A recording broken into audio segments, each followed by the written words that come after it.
Hello and welcome to News Central Television. The headlines at this hour. Nigeria's military blames herder militia cattle rustling for fresh Plateau killings. Human Rights Watch alleges Burkina Faso military drone strikes killed 60 civilians. Zimbabwe's opposition leader Chamisa quits CCC 2 years after its formation. Details to come your way shortly.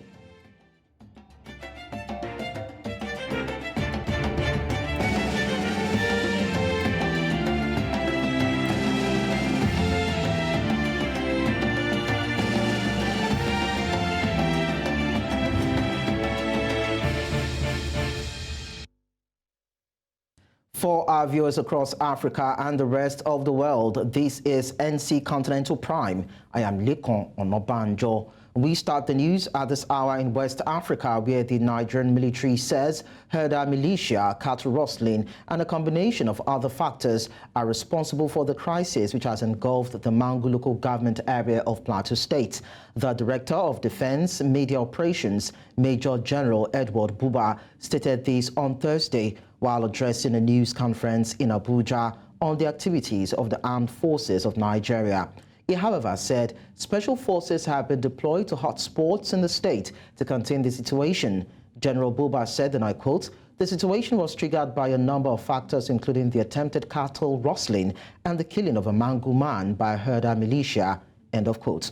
He said it was reported that the man riding on a motorcycle along the road ran into a herd of cattle crossing the road on January 22, 2024.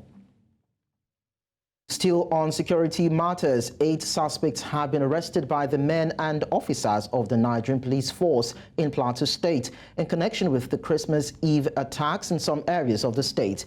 This was confirmed by the police public relations officer during a press briefing to parade the suspects. News Central's Chizobangu was there and now reports. Apart from these 8 suspects, there were 9 others arrested by the security agents in connection with the recent attacks in Mangu local government area of Plateau State. It is still not clear what the cause of this most recent incident is, but many lives have been lost, just as houses, worship centers, hospitals, and other properties were burnt. Misunderstandings come very often, so there's no specific issue that you say this is the one that's always causing it. What happened now? Something caused it. What has been happening before? Different things caused it. So each one that comes, we are prepared to handle it as it comes.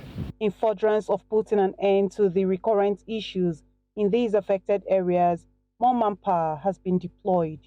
An attempt by some criminal assailants in Panyam district to set fire on some worship centers was prevented by the swift intervention from the police and with the help of some elders of the community and other security agencies. Also, in another development, to further strengthen the existing security architecture in Mangu LDA and ensure compliance with the curfew imposed by the government and prevent further escalation of the incident, which is almost snowballing into an ethno-religious crisis.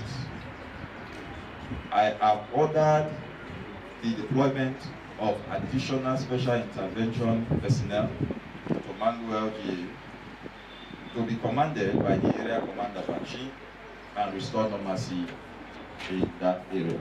Exhibits recovered from these suspects include machetes, kegs of petrol, gas cooker, and other items. While security agencies continue to work towards a peaceful plateau, members of the public are advised to always cooperate with them by providing credible information. In Jos for News Central, I am Chizoba Anyowe. The Nigeria Police Force says that it has rescued 2 kidnapped victims who were abducted in separate incidents within the Federal Capital Territory. This was made known by the FCT Police Commissioner while parading some suspected kidnappers, saying several firearms and ammunition were recovered from the suspects. He adds that the rescue was made possible following information provided by the public to the police and urged citizens to continue to cooperate with security agencies to help stop crime.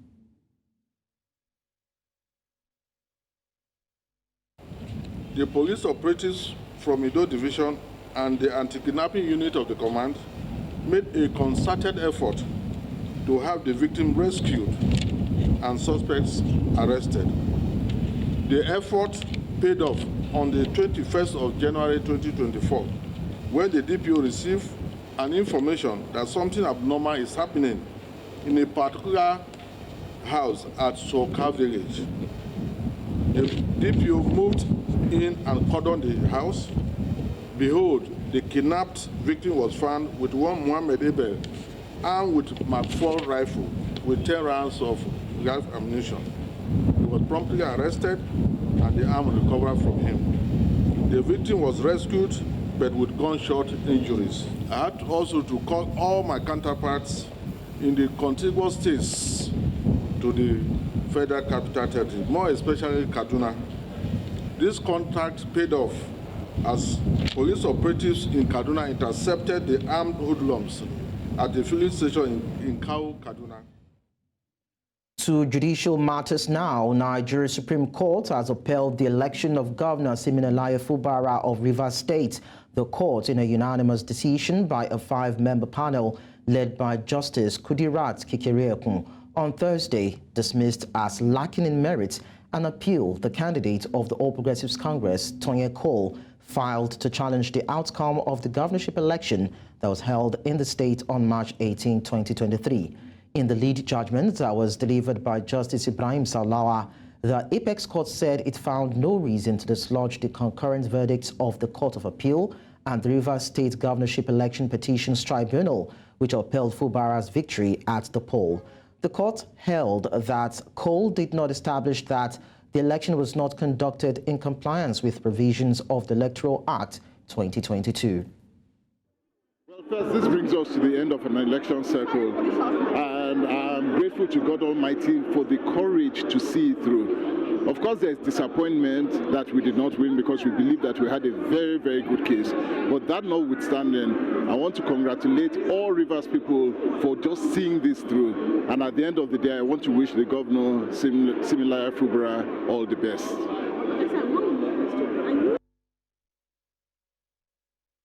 And I'll tell you that kinsman of the governor of Delta State, South Nigeria, has urged opposition political parties to join hands with the governor to accelerate the development of the state. This is coming as a group of supporters celebrates the victory of Governor Sheriff Oborewori at the Supreme Court as duly elected chief executive of the state. New Central correspondent Austin Azu tells us more. Sheriff Oborewori at the Supreme Court, as duly elected governor of Delta State, is yet to die down as more celebrations continue to spring up across the state. This time, a rally was held by a political support group in the state, Team Sakbere for Oborewori at Agalokwe, in Okwe, the governor's home local government area. They marched around the community expressing gratitude to God Almighty for the victory given their son. Through the several litigations, he survived to be affirmed as governor.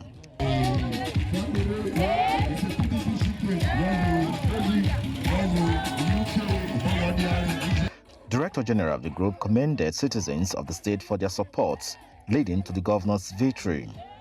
Represented by the chairman of the group, he stated that Governor Oborewori remains determined to provide even development across the state, assuring that the best is yet to come for the people.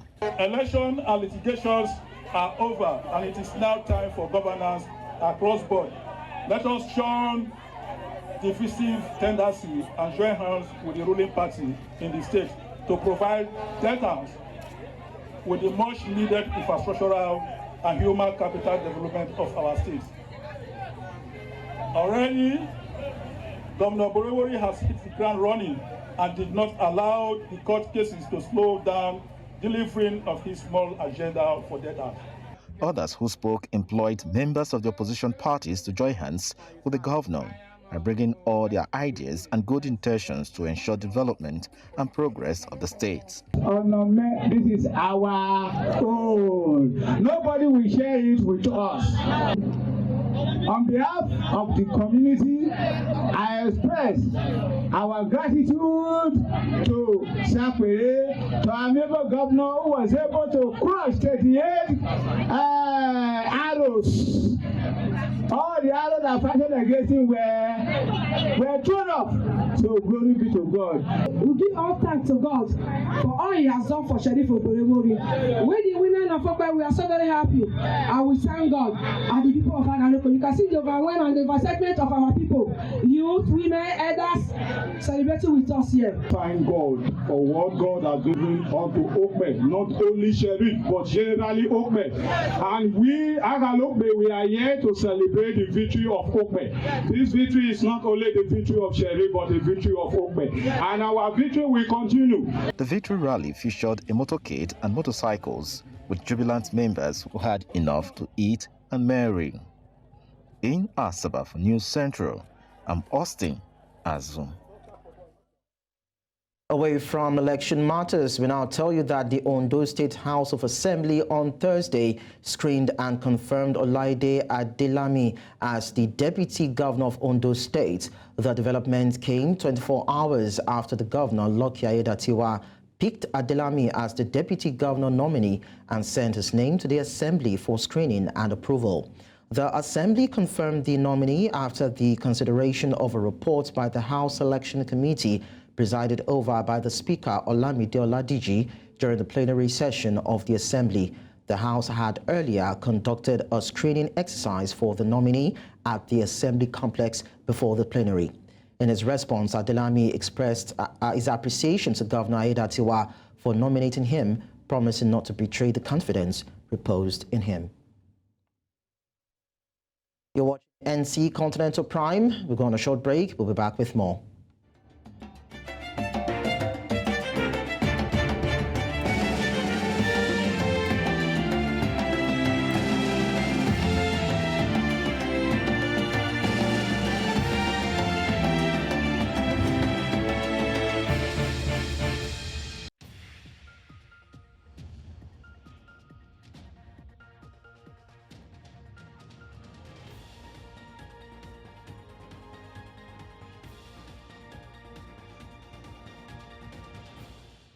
Many thanks for staying with us. The Abia State Judicial Panel of Inquiry on the Recovery of Government Property and Funds has granted bail to ex-Governor Okezie Ikpeazu's Chief of Staff, Professor Anthony Adbezure, in the sum of 500,000 naira and one surety in like sum. Adbezure was invited by the panel a few weeks ago to account for the government vehicles he used as Chief of Staff. News Central's Chinwe Ogele reports. A bench warrant on the former Chief of Staff to ex-Governor Okezie Ikpeazu, Professor Anthony Adbezure, to give account of the official vehicles he used while in office when he failed to honor the invitation earlier. Adbezure, in his submission and defense, said he had maintained a clean record in all his public service life, but only went home like other aides of the then governor with the said vehicles as an executive council decision. What you're doing is fact-finding. So what is bad about it? Nothing. So, and that's why I came. I was only afraid at the first time. Chief Don Obani, the former Deputy Chief of Staff to the former Deputy Governor, also informed the panel that the said vehicle was involved in an accident, after which he sold it off. The chairman of the panel, Justice Florence Duro-Haigwe, said Adbezure is to produce a surety to swear an affidavit of means and must be a permanent secretary of grade level 17 in the civil service. The witness pleaded with the panel to reconsider the surety from him, as it would be difficult to get any to stand in for him. The panel thereafter gave him an option of a serving member in the State House of Assembly from his constituency. Since both of them lay claim to this Executive Council decision that bequeathed official vehicles to the governor's aides, the panel therefore requested for a proof of the ESCO decision. I am of the view that there is need to further investigate if there was an ESCO decision bequeathing this vehicle on the witness. Apart from the if-said visit of the witness, there is nothing before us to hold on to. We need to scout for this evidence through other witnesses that are yet to appear before us. A public affairs analyst, Mr. Ugochukwu Nwankwo, says it should not be a difficult task to produce minutes of the ESCO. Those vehicles are purchased with government money. They are not governor's vehicles. He has a lot of vehicles. If he wants to give anyone such gifts, he can use his personal vehicles and give to them. I believe in previous times, those vehicles, the money is deducted from the salaries of these public servants. If there is also proof that such deductions were made, I think it will also go a long way. The panel adjourned hearing on the matter till the 2nd of February 2024 in Omar News Central, Chinwe Ugele. Let's now head to Liberia, where the new president, Joseph Boakai, has been declared perfectly fine by his doctors. On Monday, the 79-year-old failed to finish his inauguration speech and had to be helped away from the podium during a swearing-in ceremony. Boakai had been speaking for over 30 minutes when it became clear that he was having difficulty continuing. His office said he had suffered heat exhaustion but has now resumed his normal activities. Concern about Boakai's health was a major issue during his last year's election campaign. He narrowly defeated his predecessor, 57-year-old former football star George Weah, in a runoff election in November. To further discuss this, I'm being joined by Samuel Kpartor. He is the National Program Manager, Federation of Liberian Youth. Thank you so much for joining us on the news. It's a pleasure to join you from Monrovia. Cool. Now, the president's inaugural speech ended abruptly when he showed signs of dizziness and was aided out of the podium. This is generating concerns in some quarters over his health status. Others feel that for a 79-year-old man, such exhaustion shouldn't be strange. What do you think? Well, I think coupled with his chosen dress code for the purpose of the inauguration and the overwhelming participation of Liberians, enthusiastic and excited to see the new president take office.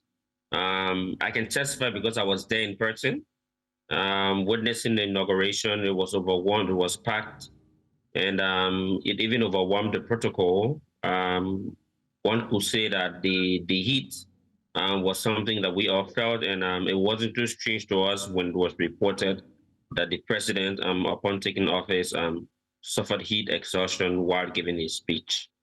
For us to think from our own internal investigation and what we've observed, it is not a major concern. We look forward to watching him again this coming Monday when he addresses the nation for the very, very first time on the official, happenings of, on the state of the nation. So he'll be addressing the joint parliament on Monday, and so the entire country is on their heels waiting to see what will happen, because normally this is an occasion that requires you to sit and address the legislature for about 2 to 3 hours. So we're hoping that his team and the government will put in place more measures to make sure that such doesn't reoccur. But we think for a 79-year-old man, it is something that we expected, but I don't think it is any call for concern for now. Now, Boakai is known as a veteran Liberian politician. He won with 50.64% of the votes compared to 49.36% that his opponent, George Weah, got in the presidential election. Now, what distinct factors would you say edged Boakai over Weah in the title race? Well, I think I think this is where the issue of politics and strategy were played. The United Party, upon witnessing the first round, the election result, gained some very good endorsements. They got an endorsement of almost the entire Muslim community, because the All Liberian Coalition Party that comprised predominantly of Liberian Muslims endorsed his presidency, as well as the president who came, I think, third in the presidential election to endorse him, as well as other political parties that joined to endorse him as well. So one of the endorsements that he got, coupled with the fact that he was experienced and the fact that Liberians needed change, were some of the things I feel contributed to his, elections result. But if you look at the percentage margin, that tells you that the country is still heavily divided. That tells you that the former president did put in a very good fight. And right now, even his political party, the Coalition for Democratic Change, is calling on the president to publish his medical results. So I can tell you that the former ruling party has gone into opposition mode. Every single day, they're raising issues. And so even as the president is appointing his officials, they have been heavily scrutinized by the entire country. So Boakai's experience, the endorsement that he's got, Liberia's need for change, and the fact that there were certain key issues around youth unemployment, corruption, and other associated and related factors that contributed to former President George Weah losing the elections. Yeah, I think that's the most important for Liberians right now, dealing with the issue of corruption and providing avenues for jobs to be created for the teeming population. How do you think Boakai will be able to deal with those pertinent issues? How would he create the jobs? Where will he get the money to stimulate the economy? And how well do you think he will be able to deal with the issue of corruption in the country? Well, I think so far we're seeing that the fact that his potential agenda that has been dubbed an acronym ARREST, A-R-R-E-S-T, meaning that he intends to invest into agriculture, road construction, the rule of law, education, in other sectors, tourism, including tourism, sanitation and tourism. So it's agriculture, it's roads construction, it's the rule of law, it's education, it's sanitation, and it's tourism. That is where the presidency, his focus is going to be. And in his inaugural address, he also said that he's going to constitute a team to look into the feasibility of establishing a war and economic crimes court. That tells that he takes the issue of corruption seriously. And what we're also seeing is that he is commissioned a special investigation unit from the Internal Audit Agency to audit the inauguration, because he was previously presented a budget of $950,000 for the inauguration, but then he cut down the budget to $650,000. Now he has asked that committee and the expenses be audited. That shows that he means business for corruption, and he intends to take the fight against corruption to the next level. We've seen bolstered confidence from institutions like the Japanese, the US government. They've all pledged support to working with him as long as he's committed to fighting corruption. And from his appointments in government so far, we're seeing that he's prioritizing experience and leadership over partisan and political payback. Samuel Kpartor, thank you so much for sharing your thoughts with us. Thank you so much. Coming up on the news, Ethiopia to increase water supply to Djibouti. We will bring you details of this and other stories in a short while. Don't go away.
The news continues in West Africa, where Human Rights Watch says 3 Burkina Faso military drone strikes that the government claimed targeted Islamist fighters killed at least 60 civilians and injured scores more at 2 crowded markets and a packed funeral in Burkina Faso and Mali between August and November 2023.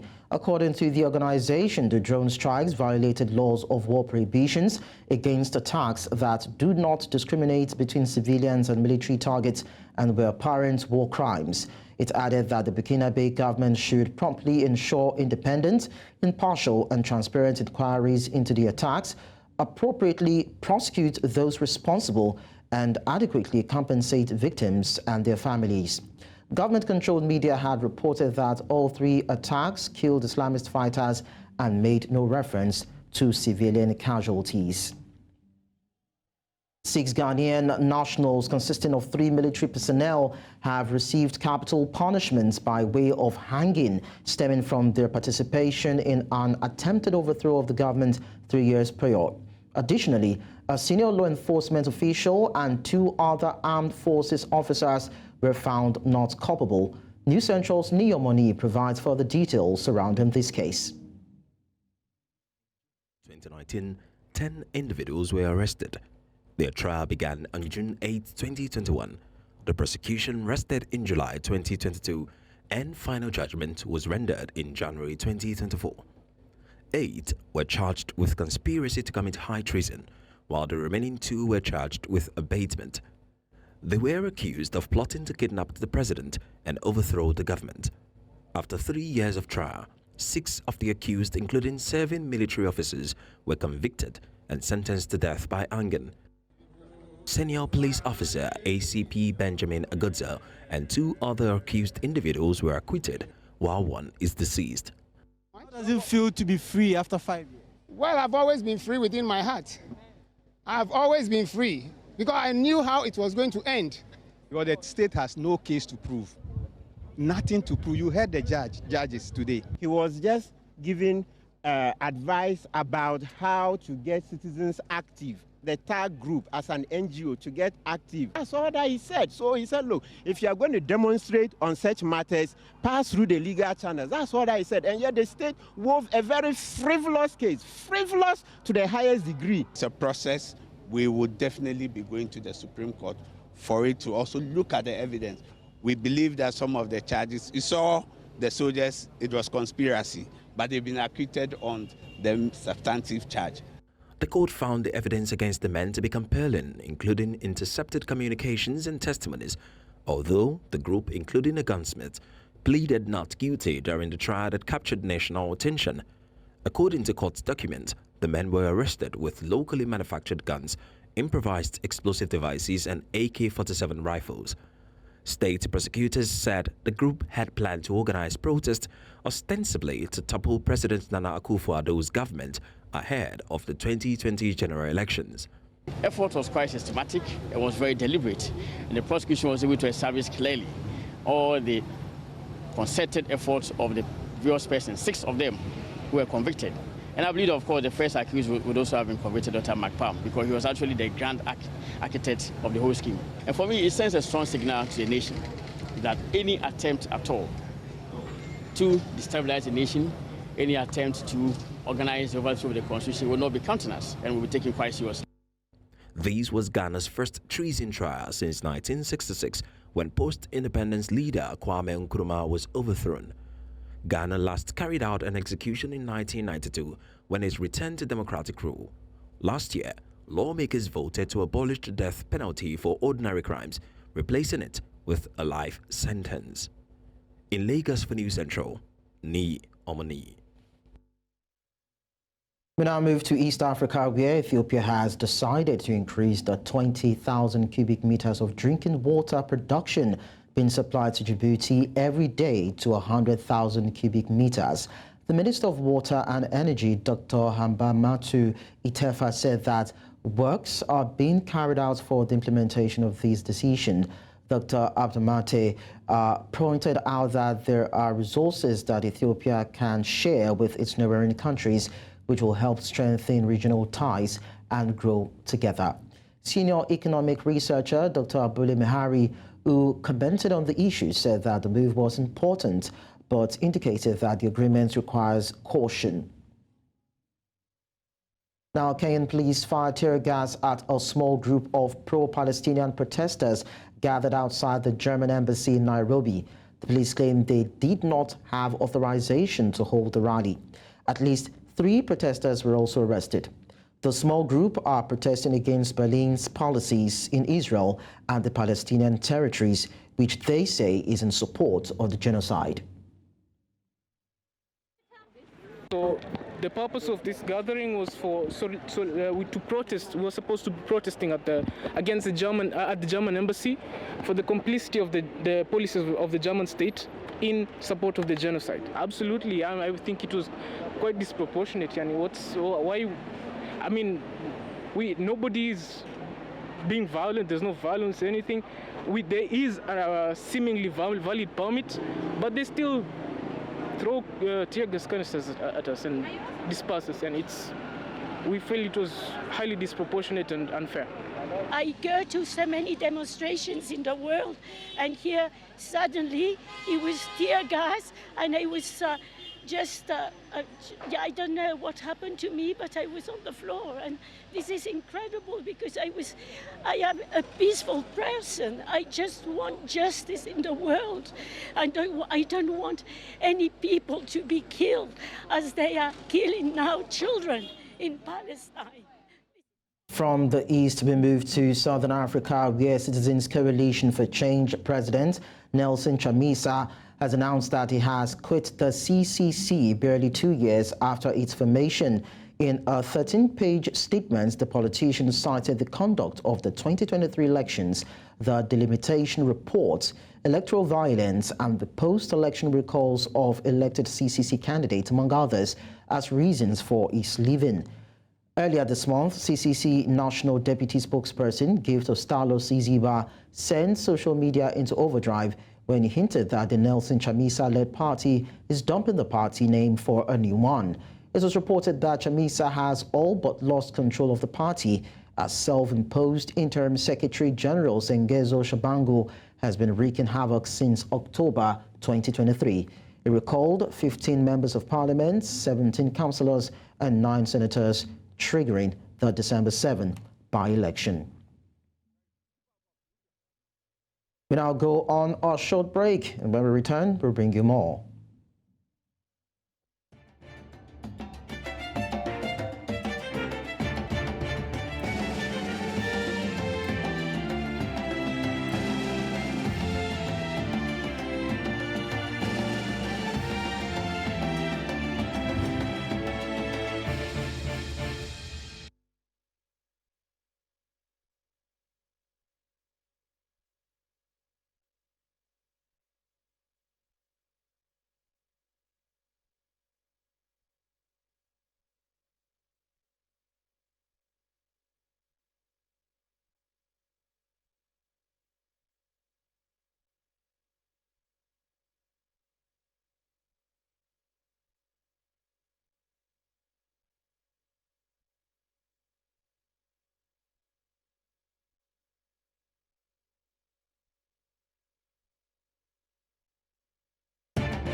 Let's now join our business desk for today's stories.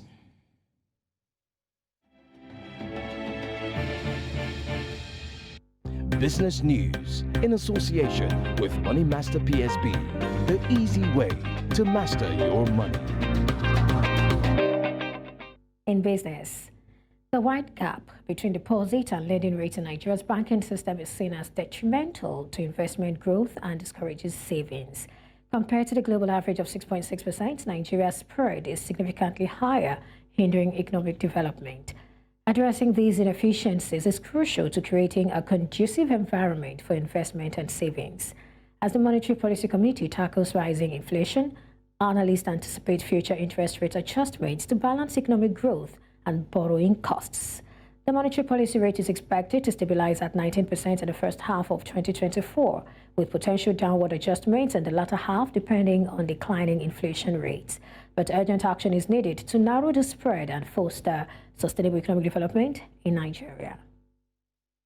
And moving on, Sasol, the world's largest producer of fuels and chemicals from coal and gas, has announced a decline in output at its coal mining division during the October to December quarter. The company attributes this decrease to safety-related incidents, tough geological conditions, and delays in sourcing maintenance spares. As a result, output was reduced by 5%, equivalent to 394,000 metric tons.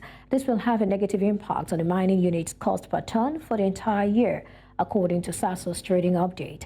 Despite these challenges, Sasol maintains its production forecast for the full year in its mining, gas, and chemical segments.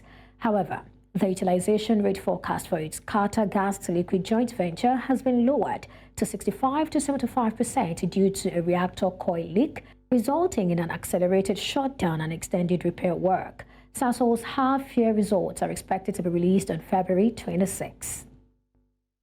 And finally, in East Africa, the Kenyan shilling experienced its fastest appreciation in 3 years against the US dollar, strengthening by 0.73% to trade at 160.19 compared to Monday's rate of 161.36. This unexpected shift comes after a period of significant depreciation last year, where the shilling lost over 26% of its value against the dollar. Recent data from the Central Bank of Kenya shows similar gains were last recorded on December 23, 2020, during the COVID-19 pandemic. While these recent gains suggest a stabilization of the currency, experts warn that it may not signal a complete reversal of the previous trend. Factors such as regulatory interventions and the use of forex reserves have contributed to the current stability. However, the shilling's depreciation is expected to continue due to high energy import demand and shrinking exports, impacting importers, hard currency borrowers, and individuals with dollar-denominated salaries. These are the stories we're tracking at this hour. Thank you for watching. I am Perpetual Fast and Repeater. The news continues shortly. Bye for now. Business news in association with Money Master PSB, the easy way to master your money.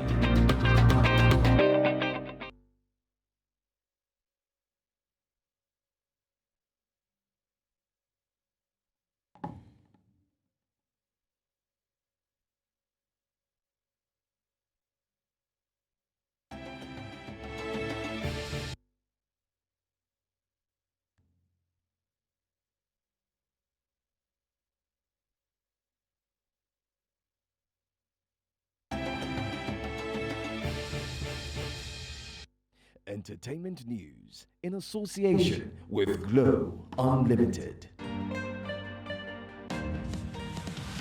Welcome to Entertainment on NC Continental Prime. Renowned Nigerian songstress Tiwa Savage and Eziokwu crooner Odumodu Black have given fans a sneak peek into their upcoming collaboration. Both artists have officially confirmed their collaboration by sharing a snippet of their forthcoming single in a video that surfaced online on Wednesday.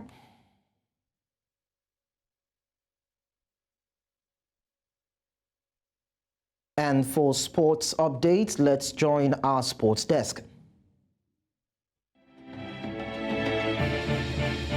Sports update brought to you by Corn Oil. Corn Oil, we go the extra mile. And in sports, the Ghana Football Association has formed a 5-man committee to find a new coach for the Black Stars after Chris Hughton was sacked earlier this week following Ghana's failure to reach the knockout stages of the 2023 Africa Cup of Nations tournament. The committee, led by the GFA Vice President Mark Ado, includes football stakeholders from the Ministry of Youth and Sports and retired members of the Ghanaian football community. The committee members will report directly to Vice President Ado on matters relating to finding a suitable replacement for Hughton. The decision to form a committee comes after Ghana's disappointing performance at the competition in Côte d'Ivoire, where they failed to win any of their 3 Group B games. The team lost 2-1 to Cape Verde and drew 2-2 with both Egypt and Mozambique. The Ghana Football Association aims to name the new coach within the next 3 weeks. This timeline allows the new coach to prepare the team for the upcoming international football window in March. Ukraine's most celebrated footballer, Andrei Shevchenko, was elected president of the country's football association on Thursday, pledging to develop the sport amid the Russian invasion. Shevchenko, who won the Champions League with AC Milan in 2003 and is Ukraine's top goal scorer, has been a steadfast opponent of Russia's war, speaking out regularly against Moscow's actions and using his profile to help raise funds for victims and refugees. The 47-year-old told a press conference in Kiev he would strive to advance the game in the very difficult conditions of the full-scale war. The former Chelsea, AC Milan and Dynamo Kiev striker also pledged to stamp out corruption at the body following a graft scandal that saw his predecessor arrested on fraud charges. Football in Ukraine has not escaped the effects of the war. The season was halted when Russia invaded, and the games have been shifted to the safer western part of the country. 3 Sevilla fans died in a traffic accident on Thursday while heading to watch their team's Copa del Rey quarter-final clash against Atletico Madrid. Sevilla said they have asked the Spanish Football Federation for a moment of silence before the game. The accident occurred around 270 kilometers south of Madrid, according to Spanish reports. Sevilla faced Atletico in the Spanish capital at the Metropolitano Stadium in the last quarter-final clash, bidding to join Real Sociedad, Athletic Bilbao, and Real Mallorca in the semi-finals. And that's a wrap on Sports Update. I am Udoka Njoko. The news continues shortly. Sports Update, brought to you by Corn Oil. Corn Oil, we go the extra mile.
Entertainment news in association with Glow Unlimited.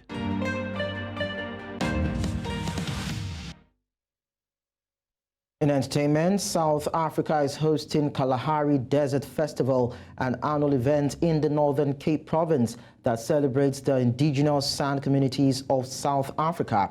The festival is a celebration of the arts and the rich cultural history of this unique region.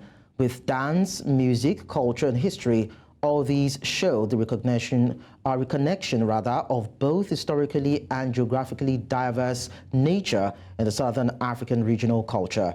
News Central's Bongani Siziba is in Northern Cape and joins us to speak more on this festival. Good evening, Likon, and also good evening to our viewers.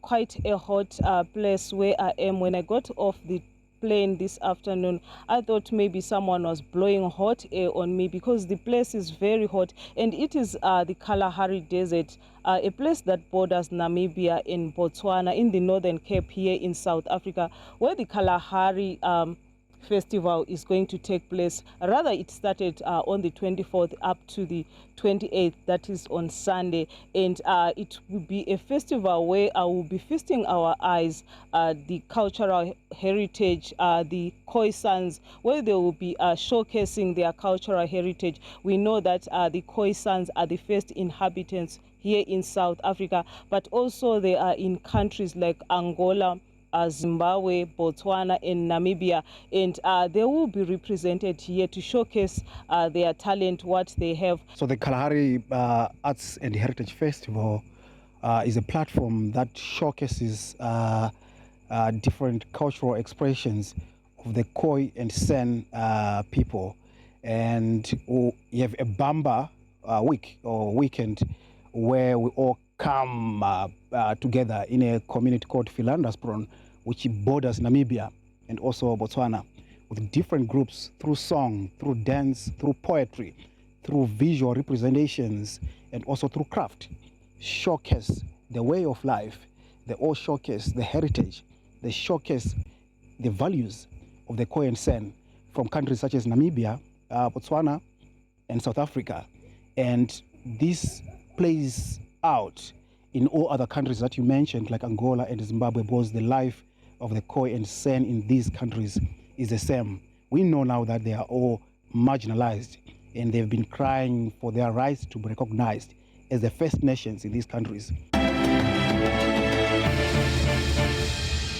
Entertainment news in association with Glow Unlimited.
And that's all at this hour, but before we go, let's take another look at some of our top stories. Nigeria's military blames herder militia cattle rustling for fresh Plateau killings. Human Rights Watch alleges Burkina Faso military drone strikes killed 60 civilians. We also told you that Zimbabwe's opposition leader Chamisa quits CCC 2 years after its formation. Do follow us on social media. We are at News Central TV. You can watch News Central live on DSTV channel 422, Star Times channel 274, Avo TV and YouTube. Many thanks for watching. I am Lekon Onobanjo.